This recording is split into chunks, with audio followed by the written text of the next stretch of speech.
my final message to the world. I used to be one of the most opposed young people to migration in general, especially illegal migration, because I believed that the youth's life was wasted in risking everything just to live in a place where they could settle and acquire the nationality of the country they reached.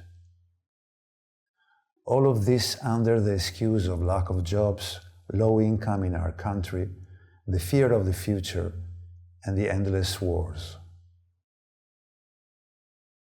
Despite all the consequences and losses caused by migration, such as losing family, friends, and precious time, and the loss of the youth, years, and vitality, our elders have a saying: the youth strength and vitality cannot be replaced.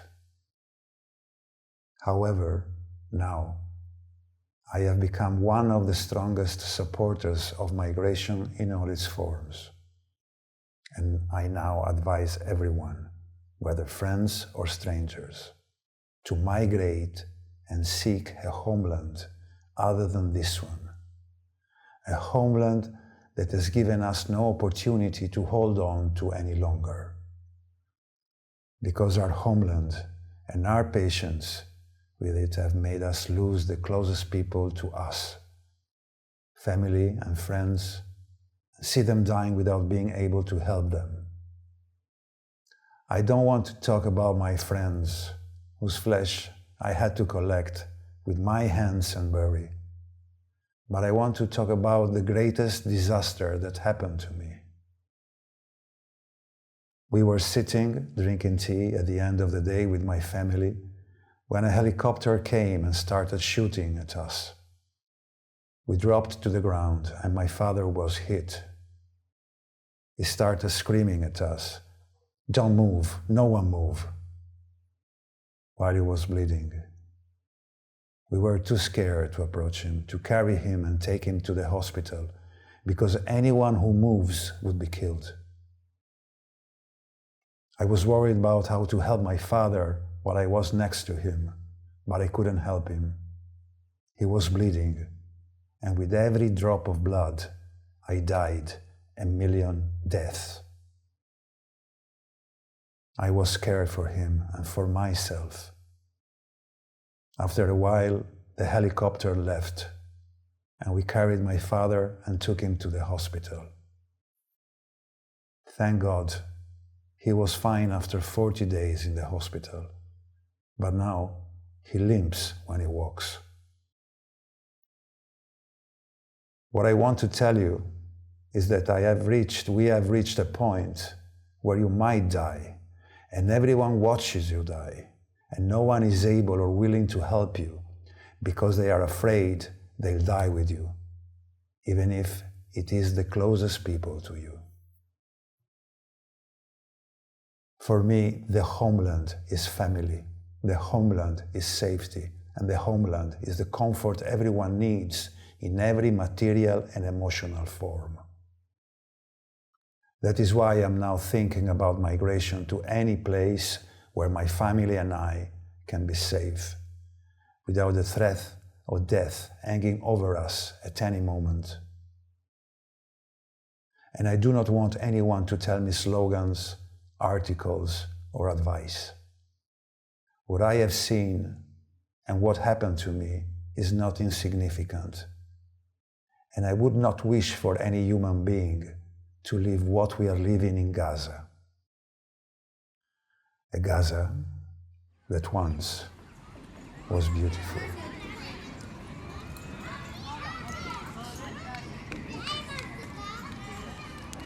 Gaza.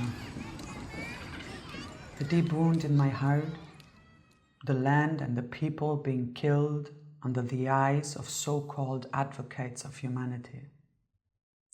What humanity are they talking about when they watch the slaughter of innocent children, women, and elders, while hospitals, schools, culture, and arts are being destroyed? What humanity is the world speaking of while our dreams have vanished, our future has been destroyed, our energy dissipated, and our souls and lives drained, all without anyone lifting a finger.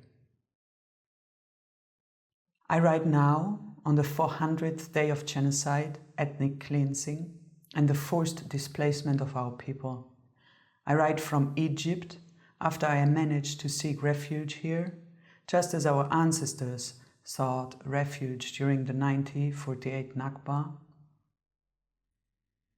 I recall their pain and suffering. Now I understand the secret behind that sigh and the tear that lingered in my grandfather's eye when we would recall his childhood and youth in the village from which he was displaced. Now history repeats itself. Yesterday they were my ancestors, and today it is my present. Today I hope with all my heart that my future does not involve being forcibly displaced from my homeland, or letting my children, with a tear and a sigh, the new Nakba of Gaza. How will I tell them of the immense joy I felt when I bought an apartment and began preparing it? How I used to finish my work and hurry to it to complete some tasks myself? How I spent hours and days thinking and designing its decor? How I visited every ceramics showroom to choose the design and type of tiles? How I imagined in my mind the paint color and the lighting design? How I was getting ready to marry and start a family, to live a happy life there. How? How, when the occupation has wiped out the entire residential area, leveling everything to the ground with bombs of death and destruction? The same bombs that I have suffered from before and continue to suffer from, which took my brother away. Now these bombs are returning to steal the lives of many friends, relatives and neighbors, and to rob me of my joy and positive outlook on life. Now for the rest of my life, I will never recover from the impact of this massacre and genocide, the effects of which will last for generations and generations. But what matters to me now is that the details of Gaza do not fade from my memory. Every night, I remember Gaza's streets and its features, and I try to return to them in my mind. The details of the street, my office. I imagine the taste of morning coffee and the breakfast dish with my co-workers. I hope this doesn't become just a part of the past and memories. And I hope that the international and so-called humanitarian community will fulfill its duties towards humanity in Gaza, and that it will muzzle this oppressive enemy, the thief of our lives, our homes, our properties, and our joy.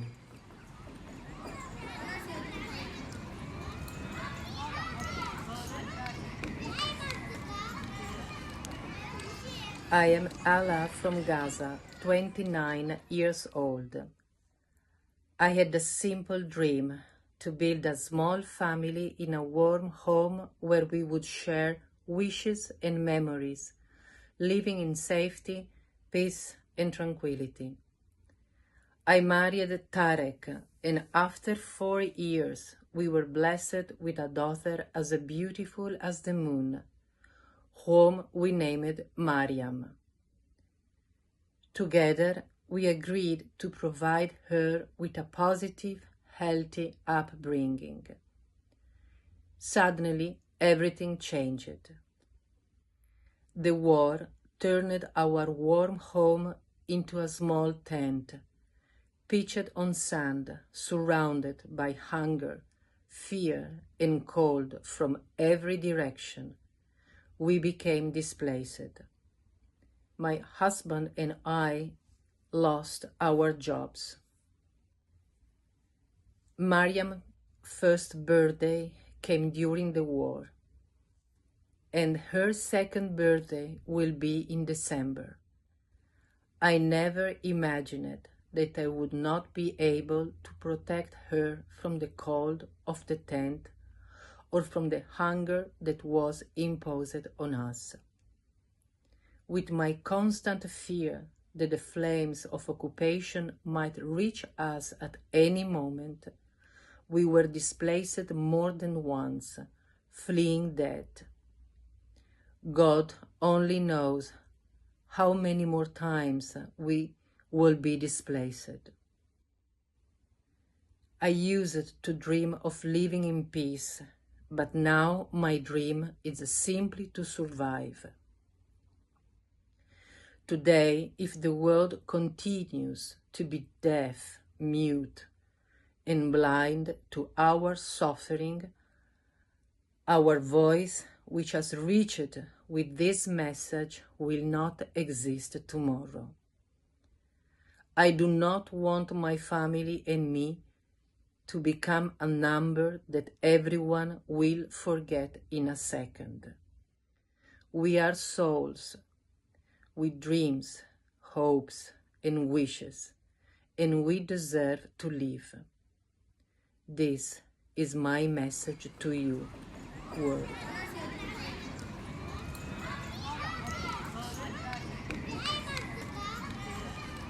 My last letter.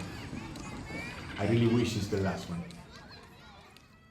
I am not Christ, to bear on my shoulders the sins of humanity, and I don't have the power to forgive all humanity. How is it logical that for being Palestinian, we have to endure a doomed fate since the beginning of creation?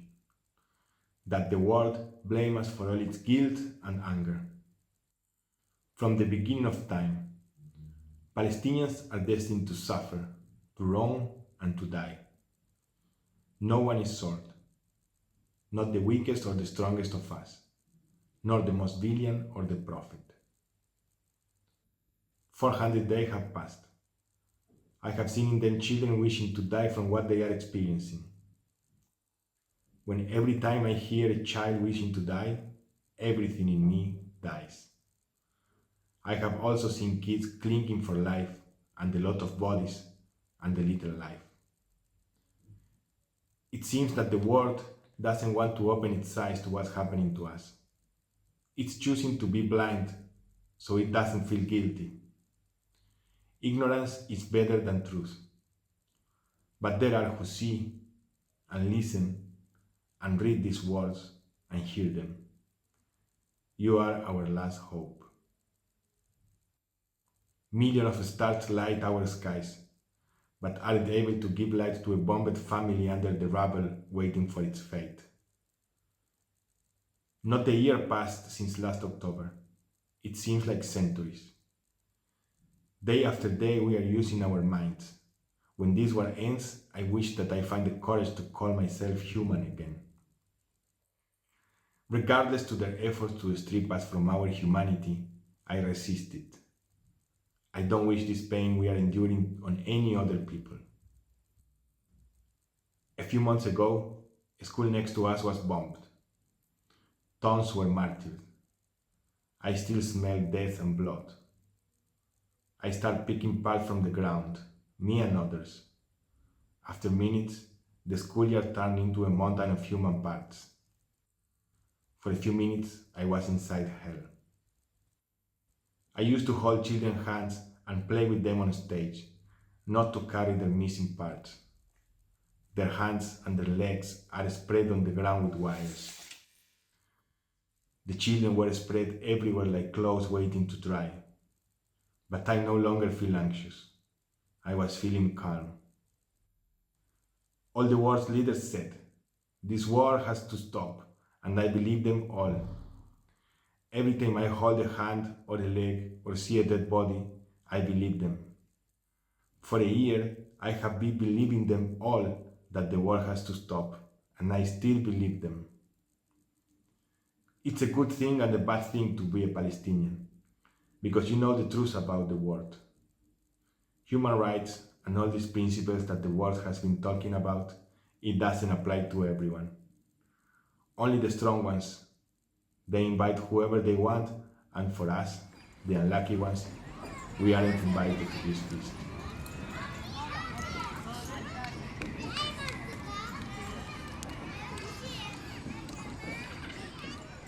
I've always spoken quietly. I scream while I'm silent. I express my feelings calmly. I don't react to either big or small things. Everything to me is easy. I love everyone. I rejoice in the happiness of others, and I feel sad when there is an earthquake, flood, hurricane, or even a tsunami in any country around the world. But in this cursed war, I stopped accepting myself. I regretted everything positive I contributed to life, because it betrayed me with all its power and violence. What's the use if the calm life I was living compared to all the noise and psychological destruction I'm going through now along with my family?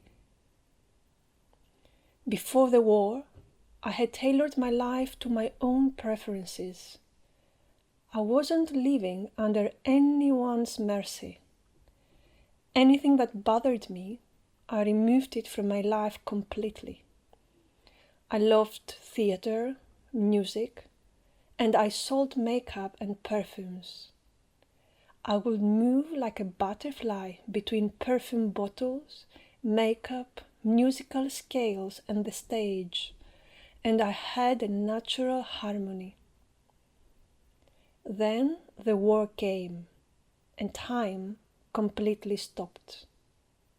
My ambitions in life shrank with the sound of every shell, missile, or bullet. I started moving like a butterfly between gathering firewood and water, displacement, and without any harmony. From now on, I won't speak quietly.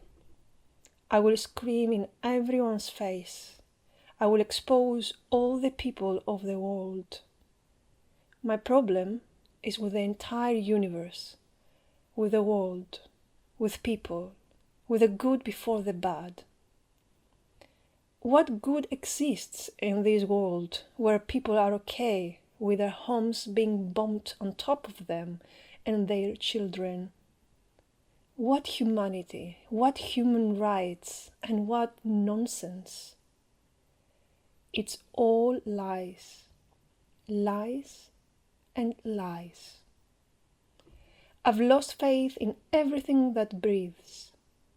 Even the dove, symbolizing peace, betrays and betrays. And the fish in the sea, when I needed it, I couldn't find it by my side. You've left me with no other choice but to feel betrayed. Everyone deceived us, everyone, without exception. Everyone participated in slaughtering us alive. No one left who didn't rejoice in our suffering. The goat fell, and everyone wants to make a profit from it. Relatives before strangers, friends before enemies. For the first time, I feel deceived by my enemy. I knew they were criminals, merciless, hungry for our death and torture, destroying everything without compassion for people's livelihoods, oppressing unjustly, burning, crushing. But I didn't know they could be so harmful, a grudge so deep, so polished, a grudge that is thousands of years old. Hell itself has fallen on our heads in Gaza. Everything evil in the world became Gaza. I never imagined I would live through a war like this, or that my life would be messed up in such a crazy way. I knew there was hatred, hypocrisy, deceit, and betrayal in the world, but never to this extent. Still, I wouldn't wish anyone in this world to live a quarter of what we lived in this war on Gaza. After a year of war, I would rather stay silent, because no one will listen and no one will feel anything. I've become more inclined to speak nonsense, just like this world I'm part of. I even prefer that if we want to speak to the world, we should only speak nonsense, because I believe this is the language that must be used to deal with such a world. We saw what happened when we spoke to the world in all languages. What was the result? A shameful silence. After this war, don't tell me to respect such and such a president or minister. They're all cowards, and I don't find it honorable to talk to cowards. Period. End of story. This has been written by Tamer Najem on the 11/11/2024. A mess, a dizziness, and an endless headache. I don't know where I am, or even who I am.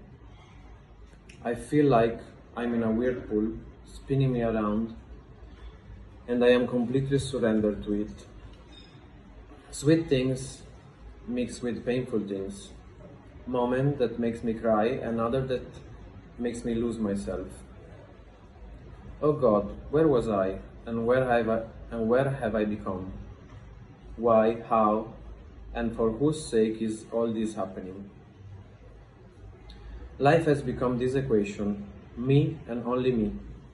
I wake up and sleep, unable to tell night from day, and the day seems the same, like a repeated version of one another.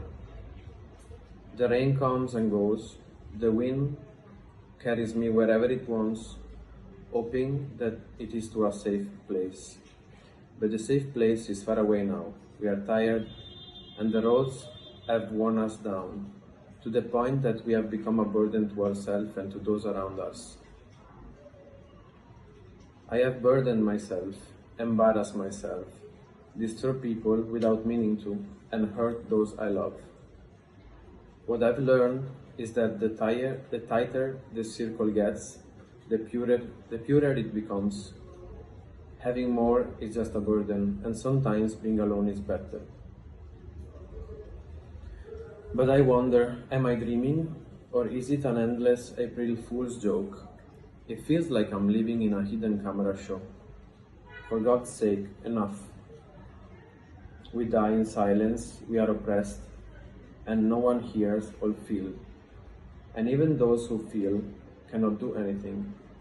We are exhausted by grief, and it no longer matters to think about the small details. Do you know what a tent means? I don't think you do. Let me tell you. A tent means cold, it means slow death and continuous hunger. A tent means you and 10 other people sleep in a cramped space, half of you inside, the other half outside, like the remnant of life of the edge of nothingness. You wake up with the morning sun that scorches you with its heat, or with flies biting your body. At night, the cold stings you and makes you forget the warmth of life. In the tent, there are no secrets. Everyone is exposed to everyone else, and families here have no choice but to share, as if we are one family. Every morning starts with a new struggle for survival, to secure bread or a little water. We don't know rest here, and we have become like an entire people sharing one bitter dream. Every day is a new story, a new loss, a renewed longing and pain. This is a weird wind taking us between places and circumstances, and every place brings with it a new shock, to the point that we can no longer comprehend it. Every day we live with a new hope, but it vanishes like a mirage. We have become like near naked bodies, empty stomach, tired minds, and wounded hearts. As time passed, hope died and left us alone.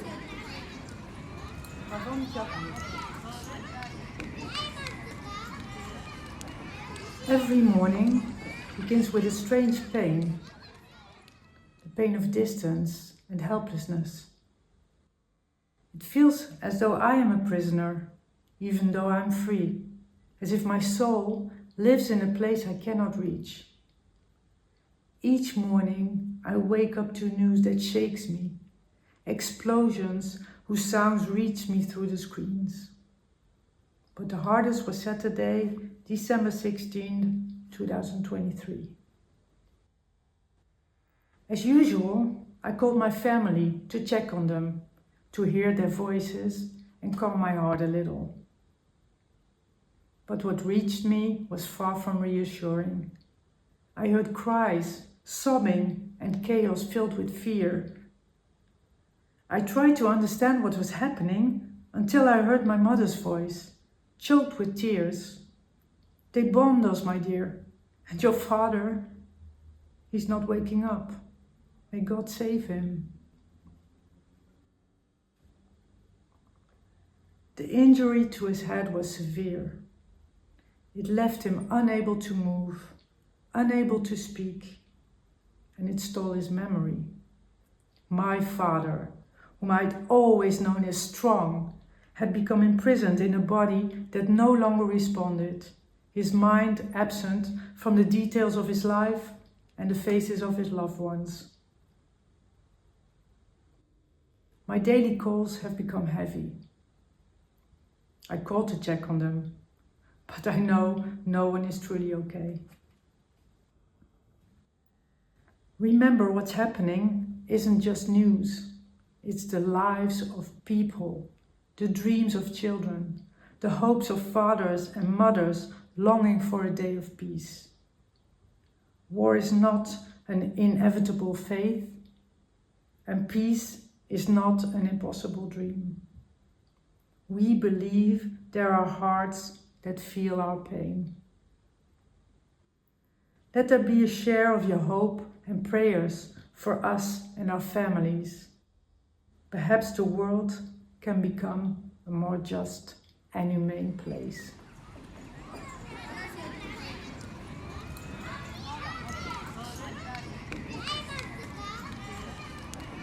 With displacement, the longing and nostalgia for the simplest of rights increases.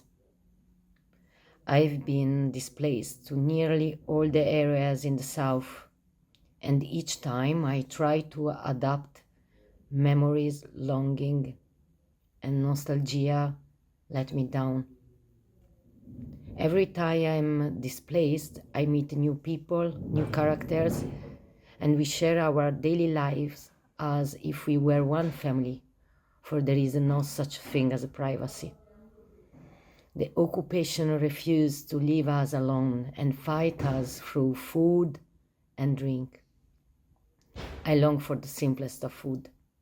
I, who was once called a coach, used to carry weights and iron, but now I carry bucket of water and bread trays to the baker, and still I try to adapt.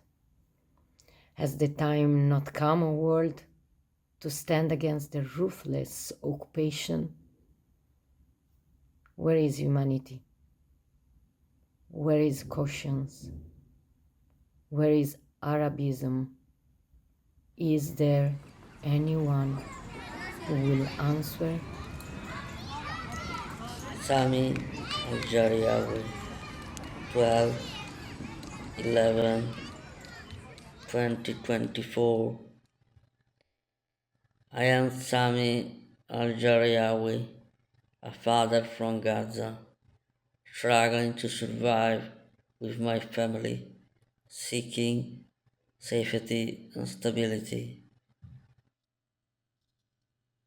I'm a young man from the heart of beloved Gaza Strip, 30 years old, My life was moving slowly, like anyone dreaming of building a secure future, until the last war came completely changed the course of my life.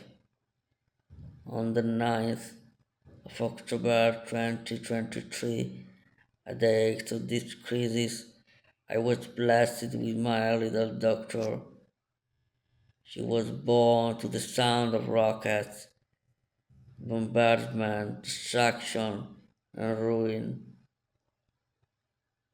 in a time when even the simplest elements of life were missing. It was as if she was born to tell us that hope does not die. Even in the harshest of circumstances, we didn't celebrate her arrival as we had once dreamed. Our home, which we had spent years building with love, were completely destroyed and turned into rubble.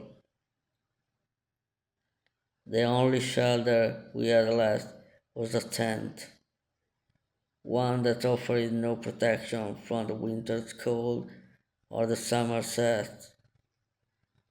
We were forced to live in this makeshift tent under harsh conditions, unfit for survival, with a severe shortage of food, medicine, and basic needs.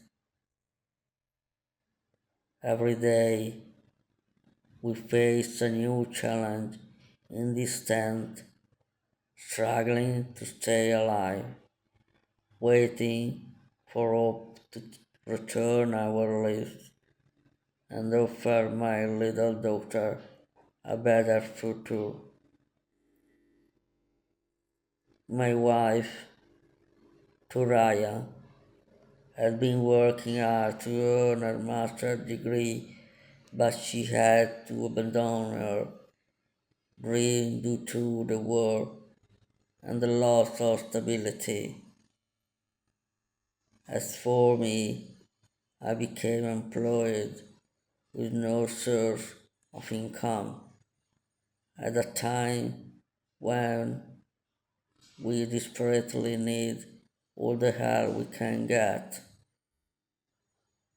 Today, I carry the story of my family, a story filled with pain and hope, and I hope to find a hand that will reach out to help us, that we will regain the safety and stability we have lost.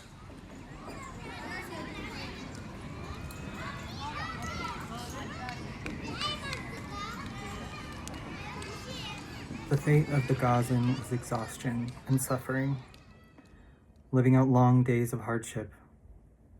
Despite it all, they tried to craft a semblance of a normal day, hoping for a peaceful moment at its end, only to have it shattered by a brutal war that made no distinction between stone and human.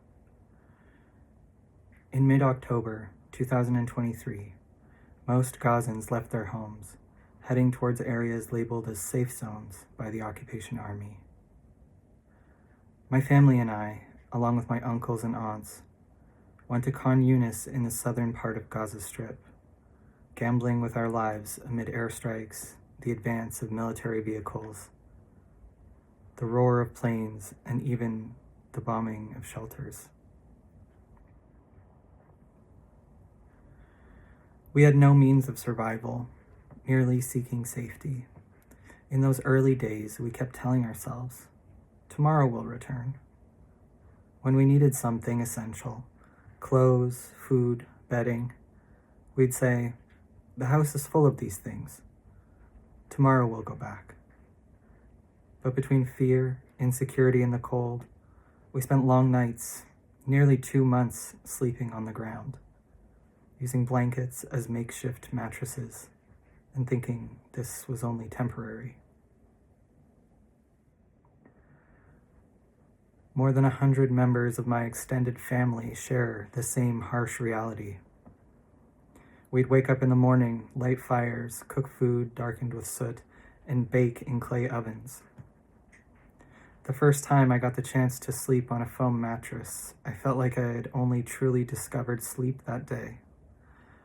I forgot what peace and quiet felt like, and had no private moments to grieve all that we had lost.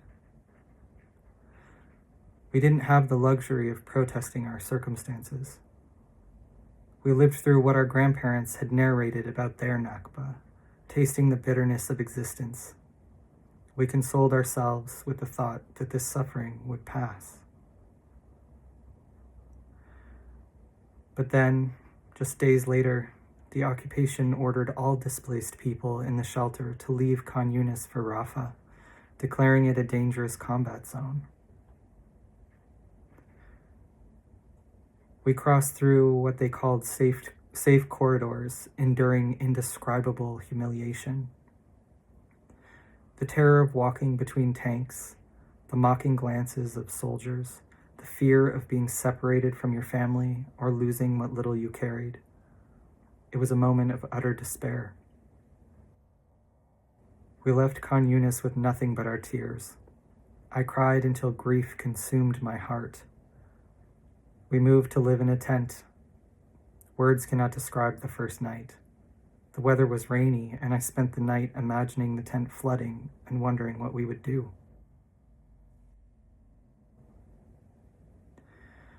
I didn't sleep a wink. I had yearned for restful sleep after so many exhausting days, but my thoughts didn't spare me, nor did my sorrow.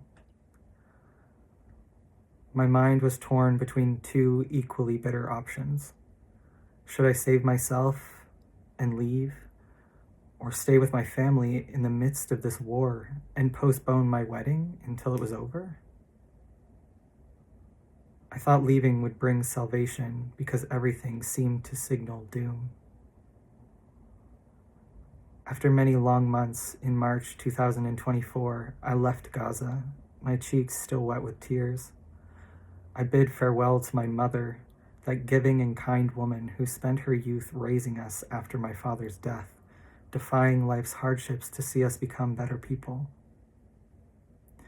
Just as her eyes began to shine with pride at our achievements, the war extinguished that light, devouring her body and etching lines of struggle on her face that will never fade.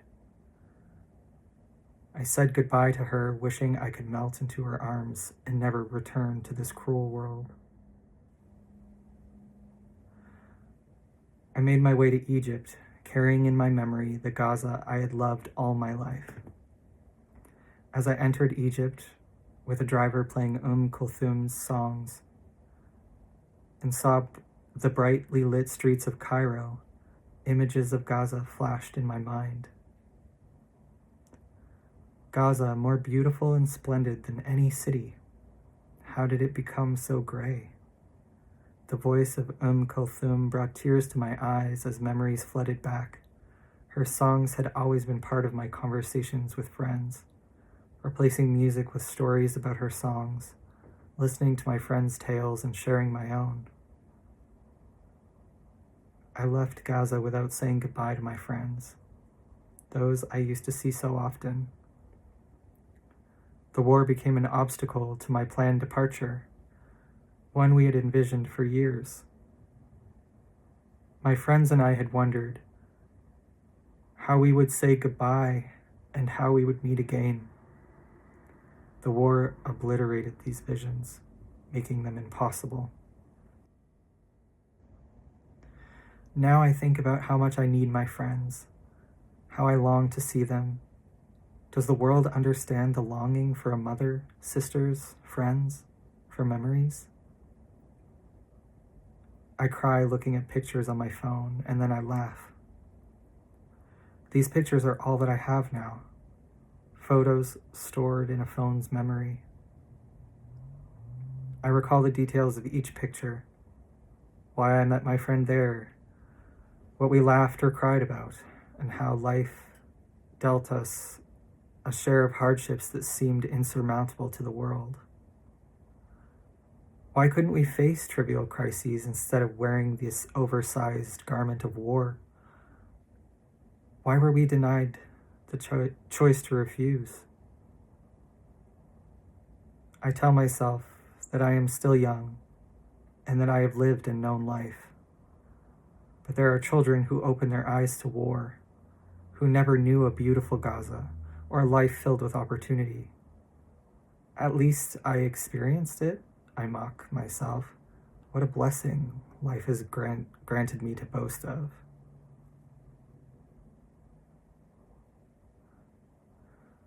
The whole world lives with more than what we had. Yet the world found even our little too much for us to have. These children have a right to a dignified life, to education, health, joy, travel. They are no less than children elsewhere. They are, in fact, the essence of this generation, standing firm against all odds. To me, Gaza, with its youth, children, and women, remains the queen of the world, beautiful despite everything. Now, I live alone with my questions, my fears, my anxiety, and my loneliness, far from my family and friends. I've learned that survival is an illusion because fear is a monster no less terrifying than war.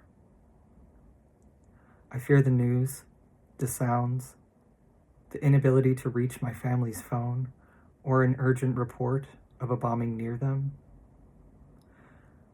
I dread the long hours when my friends are offline, which is the norm in Gaza given the lack of communication tools. These are difficult and distressing circumstances, unknown to the world. I sometimes think I've experienced little of it compared to what my mother tells me that they endure. Anger consumes me. My heart trembles, imagining how my mother endures such hardship.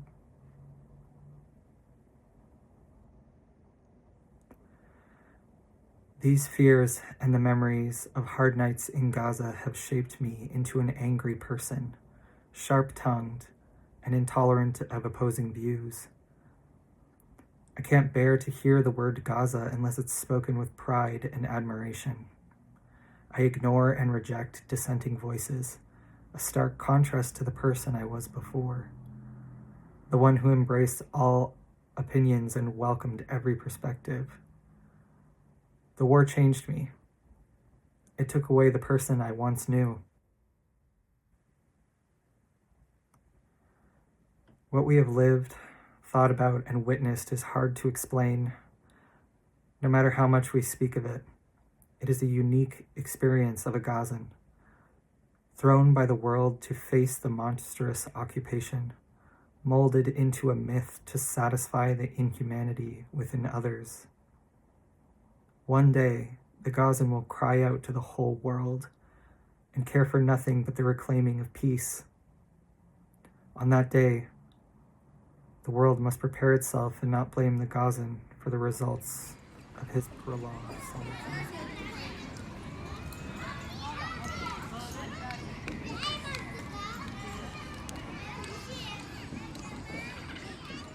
No one cares, and no one feels anything.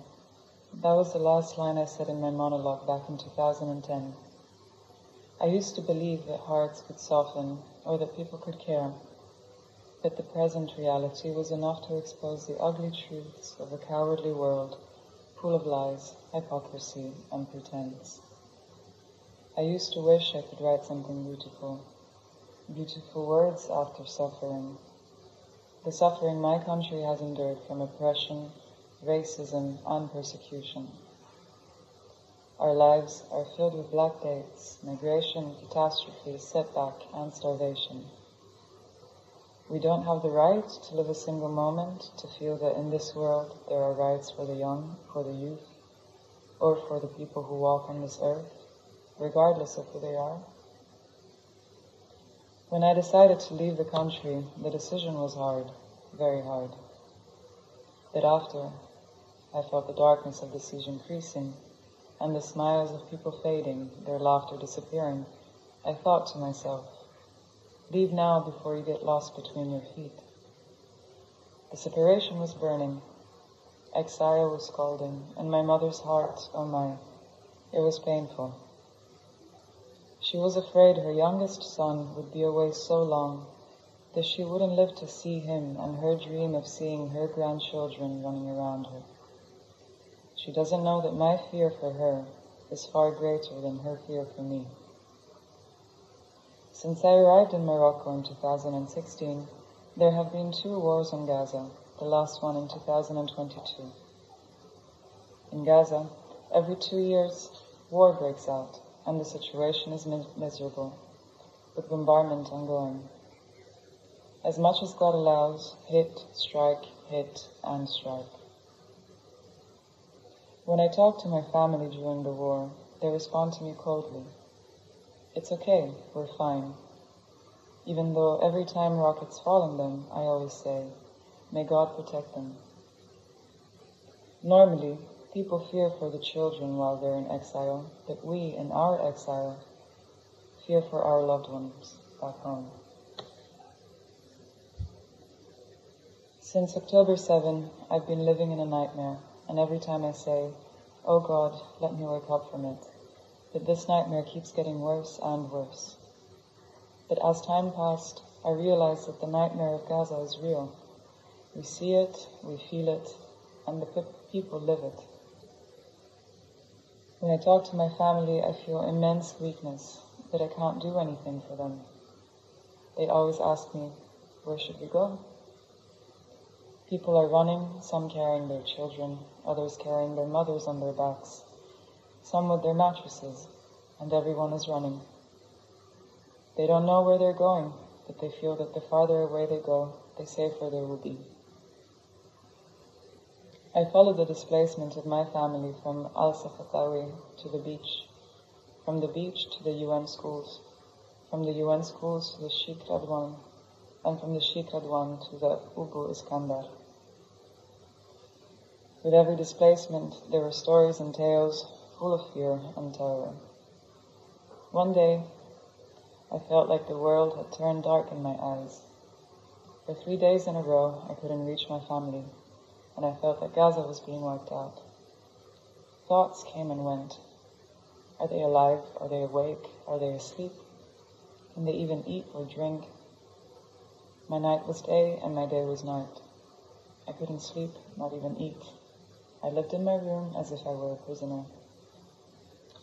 At night, my phone rang. My sister was calling me. We're fine. I cried out of joy and started jumping around the house like a madman. I spoke to everyone just to believe her. After the call ended, even though I was reassured about their safety, I felt uneasy. Not long after that day, my phone rang at night. And the one thing I hate most is my phone ringing at night. Hello, what's going on? My sister said, look online, what are the symptoms of a stroke? I responded, shocked. Why? What happened? Mom's eyes turned and her tongue was heavy, and it's 12 o'clock at night. There's no ambulance, and there's shelling everywhere, and the tanks are surrounding the house. At that moment, I felt broken. It was as if someone had tied my hands and feet and was suffocating me. I felt helpless, weak. I imagined my mother calling me with her swollen eyes, and I was powerless, unable to do anything. The most I could do was make an appeal. If the blood didn't stir something in your hearts, will you at least hear my appeal or even see it? My mother is from my country, and the country needs an ambulance. Will you save this country, or will it meet the same fate as many other countries that die right before your eyes? The country is patient despite the pain, but the rest is up to you. Try to awaken your conscience before we lose our country. And I am certain, no matter what I say, no matter how much I speak, no one will care, and no one will fear them.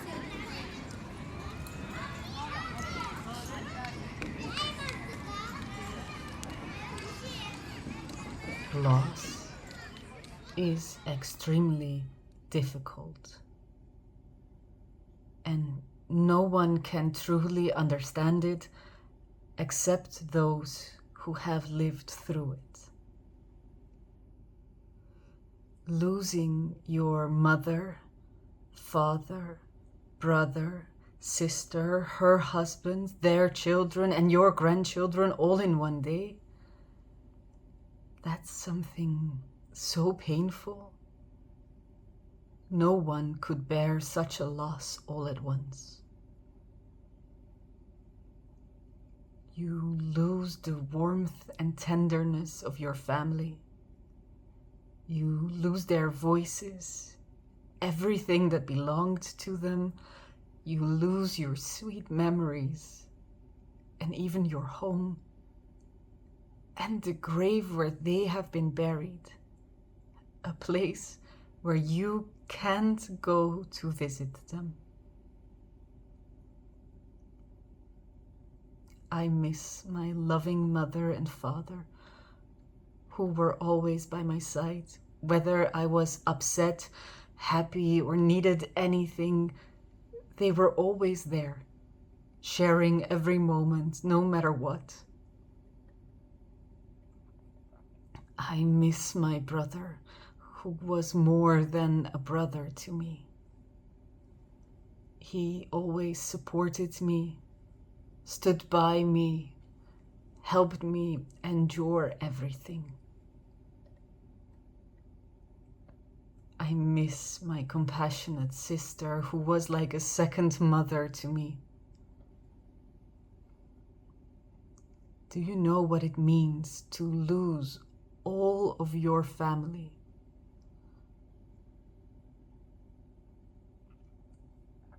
On October 18th, 2023, I received the news that my sister's house, where my family was, had been targeted.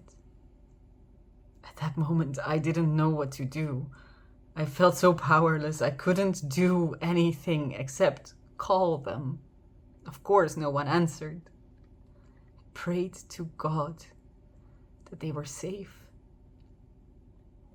I called my close friends from the area, asking if any of them could reach the place to check on them, but unfortunately, none of them could do anything. I called my aunt, who lives near the house, and she told me that the targeting was not on their house, it was behind the house. She tried to calm me down, and I felt a little relieved. But fear still controlled me. I wasn't reassured. My older brother and I gathered and started making calls to other relatives, each one telling us conflicting information about the others. Some said they had been injured, and others were trying to reassure us. After 6 hours, all communication was lost, and we didn't hear anything from anyone. A few hours later, my aunt managed to get to the area, and we stayed in touch with her. And that is when the shock hit. That is when she told us, one by one, the names of our family members who had been martyred. Unfortunately, we lost everything that we held dear. But the occupation wasn't done with us yet. A few days after burying them, we received the news that the cemetery where they had been buried had been bulldozed. And the occupation didn't stop there. Weeks later, we were informed that our house had been leveled to the ground. The house where I was born, where I lived my childhood, my life, my sweet memories. Every corner of it held a special place in my heart. Even though I have shared my story with you, I am sure no one can truly feel the pain and sorrow that I'm going through. To this day, I am waiting for the war to end so I can be reassured about my family. To this day, I am waiting for my family to call me.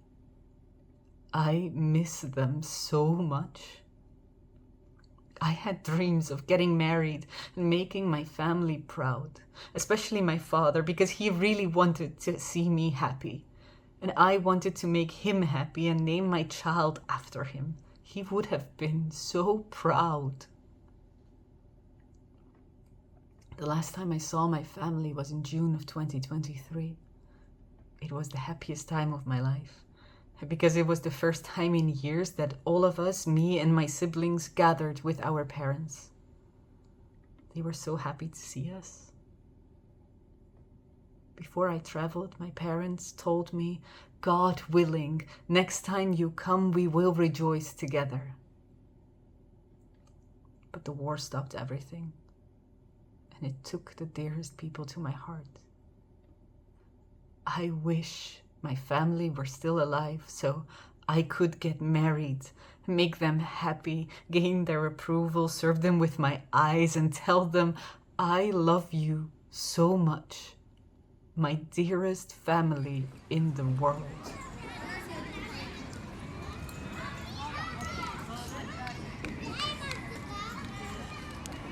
To all the free people of the world, to all the humans of the world. Enough with the injustice, enough with the death, enough with the silence. My message is for anyone who carries even the smallest part of humanity in their heart. I know you hear about Gaza, but I want you to understand that the situation is beyond words. The war against us is not just about bombing, it's not just about blood. The war against us is genocide. It's a merciless war that kills every one of us, and it doesn't differentiate between anyone. I have survived several bombing attempts. Our house was bombed, we moved to another house, that house was bombed too, and we lived in a tent. Can you imagine how one can live under the threat of death 24 hours a day? We can't take it anymore. We are exhausted. We demand that every person who carries even a part of humanity in their heart stop this war. Stop the bloodshed that is pouring. Stop killing us. We are human beings. We want to live just like the rest of the world, just like you. We are not just numbers on the news. We are not just images on the screens. We are human beings. We are families, we are children, we are mothers. We live in an endless hell. For us, war is a black shadow that never leaves us. It destroys everything. It takes from us everything precious. Every moment of our lives is now in danger. We don't just live under bombing, we live under siege. We live with the painful memories of our cousins, our friends, our families, our relatives, and everyone who has been martyred or wounded. We are in the final stages. We are gasping for breath before they finish exterminating us. I hope my message reaches you and that you come to our aid. Mahmoud El-Turk, 13/11/2024. My message to the world about the Gaza War 2023-2024. We are still alive, but everything inside us is dead. Yesterday I was alive, carrying the hopes and dreams of every 30-year-old, full of infinite achievements. But today those dreams have been stolen, and that ambition has been killed. All that remains are memories inside me that never sleep, haunting me every moment. We were forced to leave our warm, beautiful homes and displaced to an unknown path, living in a poor, nylon-covered tent that offers no protection from the summer heat or the winter cold, with no basic necessities of life. I now live the life of ancient, primitive humans, gathering wood and anything that can spark a flame, sitting by its fire and smoke to bake a loaf of bread to stave off hunger. Has anyone ever tried to live the details of their day, their months, or even a whole year, but in 10 times the suffering? To live in Gaza means to endure multiplied suffering in all its forms. Fear, bombardment, humiliation, repeated displacement, and the loss of family and friends without even saying goodbye. Not knowing whether they are alive, either because you were forcibly separated from them or because the war has drained you and torn everything inside you apart. We have witnessed stories we never imagined before. Films and tales that history will tell to future generations, and you are the witnesses. We've lost the feeling of comfort and security. Our faces have aged prematurely. They are pale, tired, and exhausted, filled with the painful pangs of life. Now, all we think about and all we dream of is returning to our destroyed homes to live on top of their grey rubble. We have little left to say to the world to make sure it still hears us. Do not forget us and leave us alone. We are not just numbers in death toll statistics. We are humans just like you. We love life. We have hopes we wait for and believe in. And we have the right to live in peace and security, to stop the endless cycle of wars. At a moment of realization, I asked myself, who am I? How have I been able to endure all these events?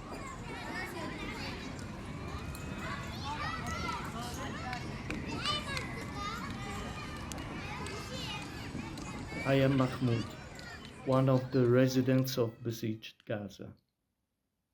I live with my child in a tent after the war destroyed our home and our dreams. I write these words from the heart of suffering and pain, while the sounds of bombardment and destruction surround us.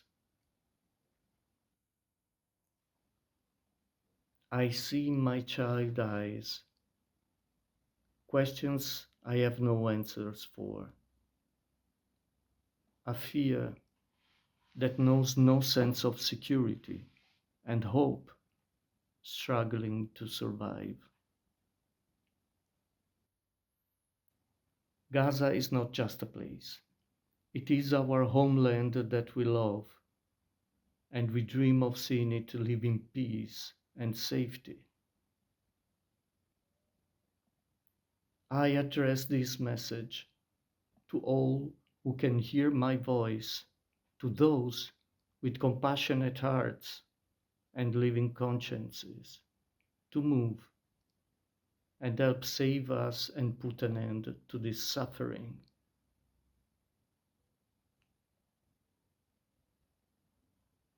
We are human.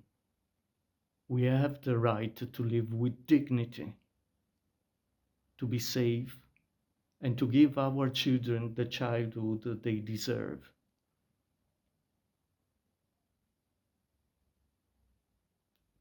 I ask you to carry my voice and the voice of everyone in Gaza, to support efforts for peace, and to bring hope back to a land tired of sorrow. We are here in the heart of pain, believing that humanity and justice are stronger than any war. Please, save Gaza, save our childhood, and save our future.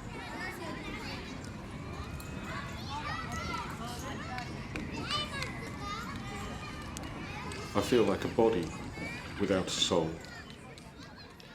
Before the war, my life was perfect beyond words.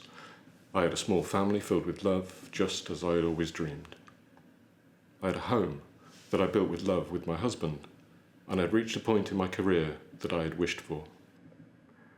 But I still haven't woken up from a nightmare that has lasted for over a year. I lost everything. It started with the bombing of our house, the martyrdom of my father-in-law and my brother-in-law, and my husband was critically injured, losing his memory for a month, and his condition was dire. I didn't recover from this nightmare, only to lose my sister, my soulmate, her husband, and her children. I tried to resist all this pain. The people closest to me and my home are gone, and I must be strong to bear this responsibility. I have 2 children, my husband is injured, and I have to fight this brutal world. We were besieged 4 times, and we escaped each time by a miracle. The last time was when they bombed our house while we were inside.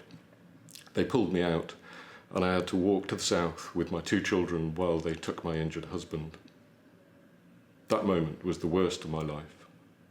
I collapsed, but I had to stand up to protect my children. I hugged them and walked through a sea of tanks and soldiers. Not one of them had an ounce of mercy. When we had crossed half the distance, they dropped white phosphorus on us, and we almost suffocated. I held my children and ran to protect them.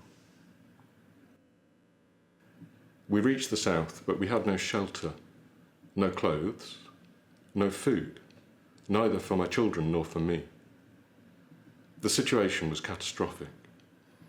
My husband needed several urgent surgeries as his injury was life-threatening. After suffering and trying, we managed to travel to Egypt, where he underwent the first surgery for his ear and passed the critical stage.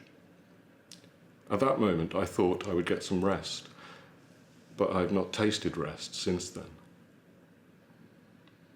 Every time I try to sleep, and before I do, the events replay in my mind and I break down in tears. And if I do sleep, I see nightmares. Then came the greatest loss that truly broke me and made everything else I lost seem insignificant. My father passed away because of the war. He had cancer, and there was no cure, which caused the disease to spread throughout his body, and he passed away strong until the end. At that moment, I felt like I lost the world and everything in it. I reached the point where nothing could affect me anymore, and in simple terms, my feelings were wiped out. Now I'm in Egypt, trying to live for my children and my husband, but I am without a soul, without any passion for life, the life that the war has stolen from me.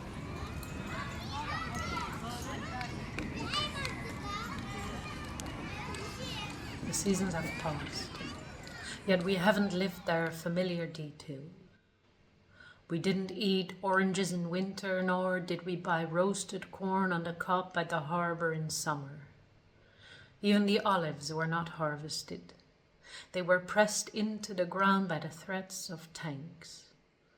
The earth did not bloom on my mother's grave, because spring hid in fear and was buried beneath the rubble.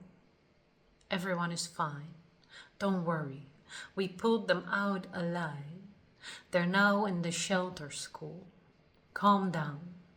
Only Salman, Najah, her husband Mahmoud, their son Luay, their daughter Warda, Asil, Anas, Bakar, Abu Anas, Abu Jalal, Jalal, Ahmad, his infant son Osama, Ali, Abu Hassan, Zakiya, Manal, and her infant son Amir have ascended as martyrs.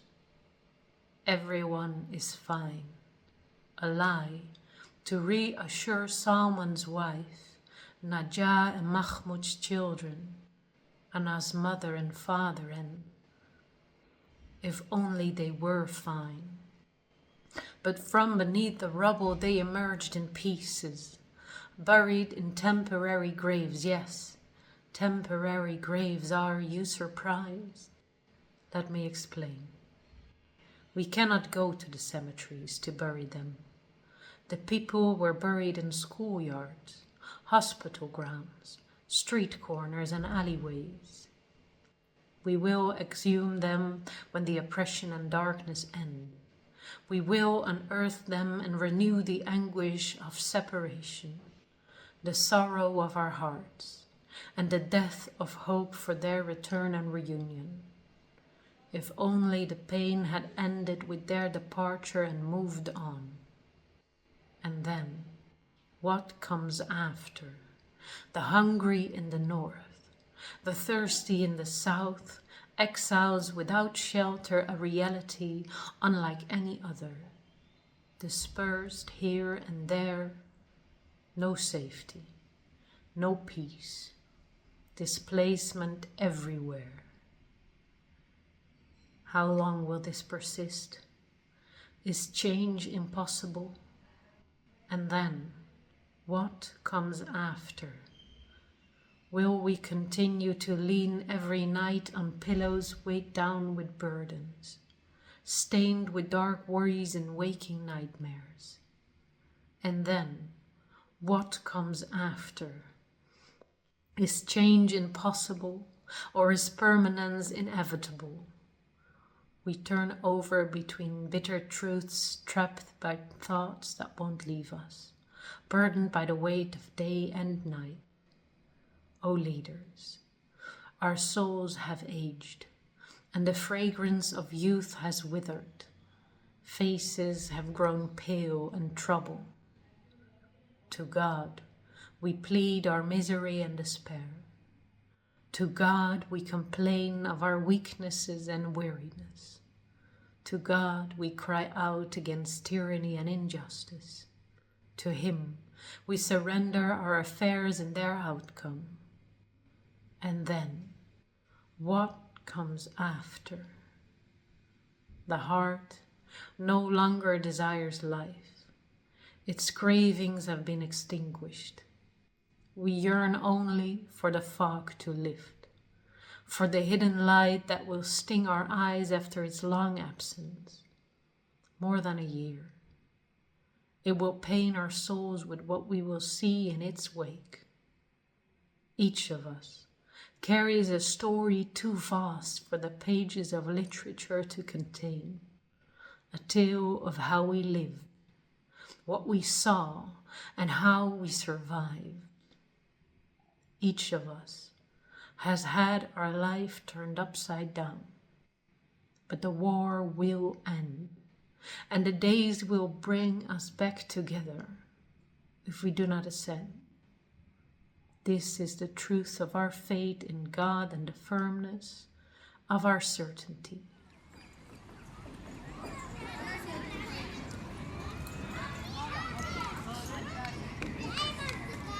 Hello, I'm Yasmin Katbi, a little girl who had many dreams but couldn't fulfill them because God had written a special story for me. I'm Yasmin, the little girl whose heart was strong and who feared nothing. Death for me was something inevitable. It was coming. It was coming. It didn't matter much to me, but now my life has turned 180 degrees. I became Yasmin, the coward whose heart jumps at the slightest thing, and the reason for this is that I became a mother. Motherhood changed my life. At the 2021 war, they bombed the old Sharuk Tower on Rimmel Street, and I was living right across from it. All the shrapnel flew into my kitchen and shattered all the glass in the house. My dear son, Sufan, was terrified. He was just a year old. After the terror we lived through, we moved to another place. My in-laws hosted us for 9 days, but the bombardment didn't stop.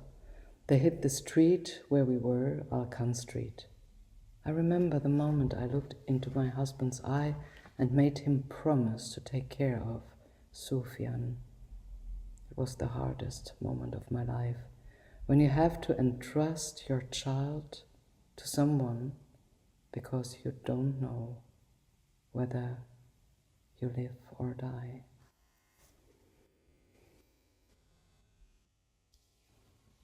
After the ceasefire, my husband and I decided to go to Russia, my mother's country, to get citizenship and then return with hope to our homeland. Once we arrived, we felt relieved. At least we were safe. But then came the difficulties of being in exile, not adjusting and feeling like we didn't belong there. We comforted ourselves by believing that we would definitely return. But after October 7th, all the dreams collapsed. When the October War started, I was pregnant with my second son, Yusef, in my 9th month. With all the news and events, I couldn't stop crying, to the point that my husband took my phone away so I wouldn't see the body parts and destroyed houses. From the first months of this war, my family's home in the Palestine Tower was bombed, and I couldn't breathe.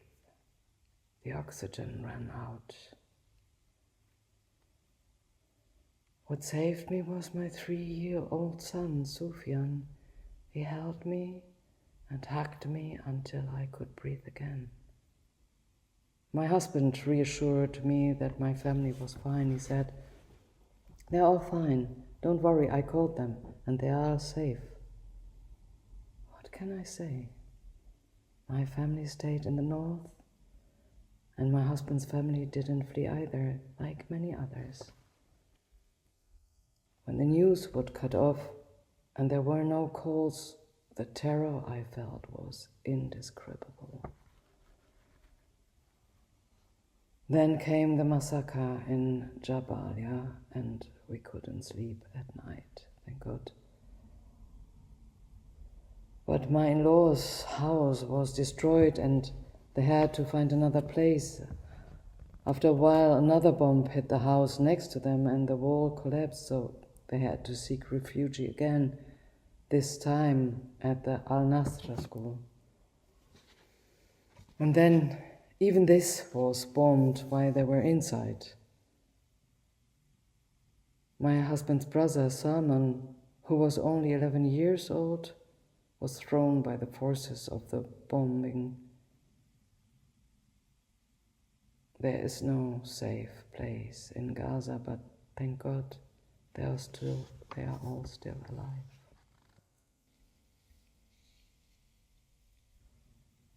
All the time I keep thinking about a woman giving birth in Gaza without anesthesia, without proper facilities. Everyone saw what happened to the children in Al-Nasra hospital, and I developed insomnia. I kept thinking about what might happen in Al-Shifa hospital when the Israeli army entered and committed massacres. At that time, I was in labor myself, and I could have been in Al-Shifa hospital giving birth. This thought never left my mind. My dear mother was in Rafah, waiting for the Russian evacuation along many Russians. My mother was at the crossing and I was in the hospital giving birth. I was scared of being alone at this stage. I gave birth and got thank. I had Yusef, the apple of my eye. I called my mother and she told me, "Yasmin, I'm sorry. They haven't evacuated us yet, but maybe tomorrow. Hold on and take your medicine. I'm coming to be with you." I cried, knowing she was in the middle of the war, sitting in the school, thinking of me, my dear mother. I told her, "Mama, I gave birth." Of course, all of Gaza knew I had given birth.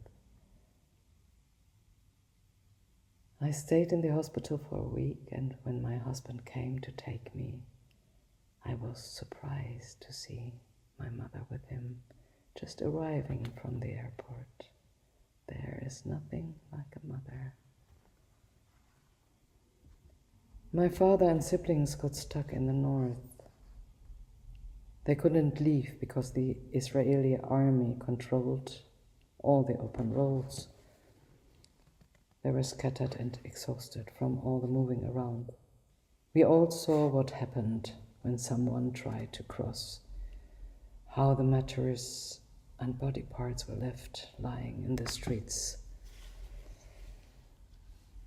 We were so scared for them. My husband was also worried about his family, but thank God they were in the south. Since we now had Russian citizenship, the Russian embassy brought them with the Russian evacuation to Russia, saving them from the war. My husband regained his smile. When his sister told me how the Israeli army made them march one by one with their hands on their heads, I shivered all over.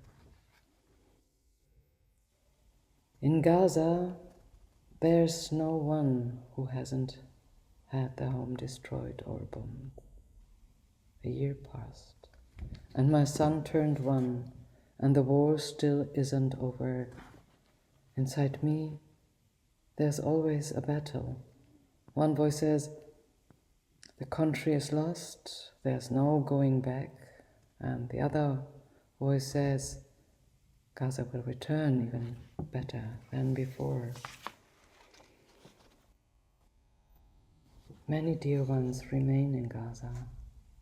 Thank God, I haven't lost anyone in this brutal war. At the same time, I thank God that my children are safe.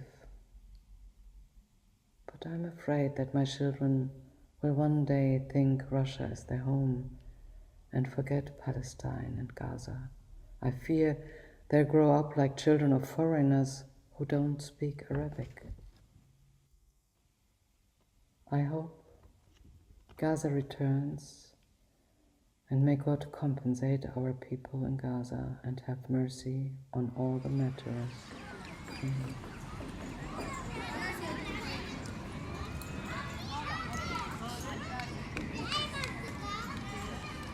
My mother screamed. Oh, my flower, what is your son doing, Sheikh? He's bringing us shame and disgrace with his nonsense. Leave him, oh, my beautiful one. Let him talk nonsense. Before I became a sheikh, back in my youth, I had a folk dance troupe in the village and I used to play the arghul. So, you're not bringing in light from outside? What word did you swallow? She meant the light, as in Noura. I didn't swallow anything. You're free to do as you please with your son and take your word from the neighbors.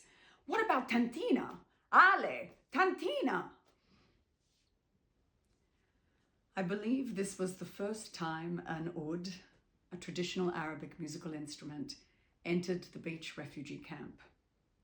I was 13 years old. Whenever I wanted to take my oud outside the house, I would wrap it in a blanket. One we received from UNRWA as a part of the winter aid, which included clothes and blankets. And it felt like I was hiding a corpse. I bought the oud by working on our land in the occupied countryside when I was just 13, saving up for it. I remember it cost 200 Jordanian dinars back then. Of course, I started working at the age of 10. When the war broke out on the 7th of October 2023, we fled from the beach camp to Deir al-Balah on the 11th of October 2023. We took with us just a change of clothes, thinking we would stay for a couple of days, a week at the most, and then return. That's why I left my oud on top of the wardrobe, and I placed a pile of clothes underneath it so it wouldn't get damaged by the vibrations from the bombing. I made sure it was secure, and I left the house. The oud was the last thing I saw in the house before leaving. I never imagined nor did anyone who fled Gaza to the south, that the war would last this long. Now it's been 400 days, 13 months in exile. I can't stand being away from my oud. For the first time in all this time, I haven't played or sung. 400 days. And I spent most of them crying for the loss of my family, friends, neighbors, the children, and the scenes of people on the streets. Everything about war drives you to tears. No, it drives you to madness. I've often seen people wandering aimlessly, losing their minds, going mad. The truth is, I no longer know who is more insane, us or the world watching what's happening and staying silent, not rising up as an entire country is being wiped out. I don't want to talk just about the war and our condition. I want my oud and I want my voice back so I can sing. I often dream that I'm playing it, and I wake up to find my fingers moving on the strings of the oud. Give me back my oud and my voice.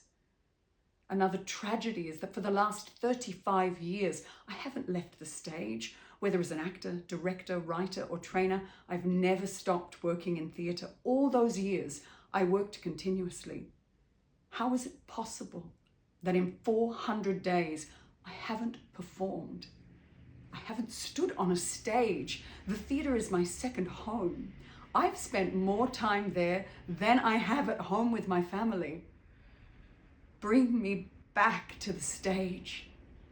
And I know Israel has bombed and destroyed all the theatres, but just stop the war and we'll perform in the streets. We don't need a stage or lights or decoration. Just leave me, the audience, and the street. I know the occupation has destroyed the streets as well, but we won't be defeated. We'll find a rooftop, one that was swept by the wind and hasn't exploded. We'll climb to the top and I'll perform the show while people watch from around the ruins.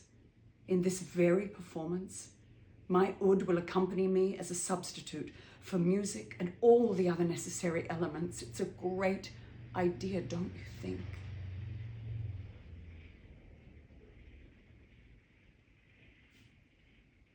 If the war ends and I'm still alive, I'll do that. That is, if I can find the oud in its place on top of the wardrobe. And if I find the wardrobe at all, because the top floor of my house has been destroyed. That is what I saw in the video my friend sent to me of my house. Umjad, my son's apartment, which he has been preparing to marry in and live in, was completely destroyed. Back to the subject. I'm sure this show will attract the press. Theatre, destruction, and an audience made up of children, women, youth, and elders. A beautiful cocktail. What a sight. The audience can sit however they like or stay standing. They have a lot of options. There's a broken column, a destroyed child's bed, a flipped and warped cooking pot, or a broken tree stump. The important thing is to stop this war and take me back to my home. I've never been away from my home for more than 3 months. I can't stand it. Take me back to my library, to my world, to my theatre, to my oud, to my audience. I miss them and I miss myself. It's been 400 days of being lost. Take me back to where I belong. I've forgotten who I am. Does this war ever end or what?